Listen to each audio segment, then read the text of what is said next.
بسم الله السلام عليكم ورحمة الله وبركاته. ولا لا يو واند السلام سلام كدب. ولا لا يو أصحاب النبي صلى الله عليه وسلم يجوا أدونك جوجا بوحى لوجو بشارية ولوجو يرقيبا كمدا جنة الجلسان أو يجوا نول بالله شيء بل وحيس ويديسا Soomaali deenan maanta joogta haddii la oran lahaa jannada gelaysan tolo maxaan samayn lahayn inagoon janno la inoogu bishaaraynin oo cadaabka mar walba la inooga digayo oo aan ognahay in cadaab jiro oo aan ognahay in janno jirto baan haddana macsida iyo xumaanta aan ognahay aan qasanana oo samaynana maxaad u malaynaysaa haddii la inoo oran lahaa marka jannadaad gelaysaa kuwa badan oo inaga mida weligoodba salaad food ma dhigeen soonna ma sameeyeen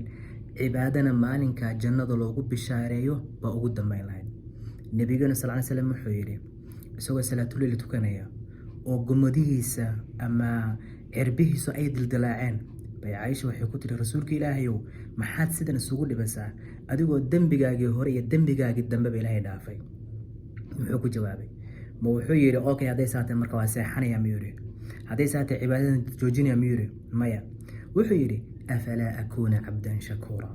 ilaahay wanaga haduu ii sameeyay miyaanan ahayn adoon ilaahay ku shukrinaya oo nicmada ilaahay u galay intuu dareemo ilaahay rab subhanahu wa ta'ala shukri iyo mahadnaqs ilaahay u gaarsiinayo ilaahay rab subhanahu wa ta'ala u naqaya miyaanan ahayn waxaan leeyahay Soomaaliyeed cadaabka waan ognahay inuu jiro waxan aan sameynana waan ognahay in cadaab lagu galayo inta aan noolahay baan jaanis haysanaaye janna aan shaqaysano inta aan dhanka cadaabka u ordano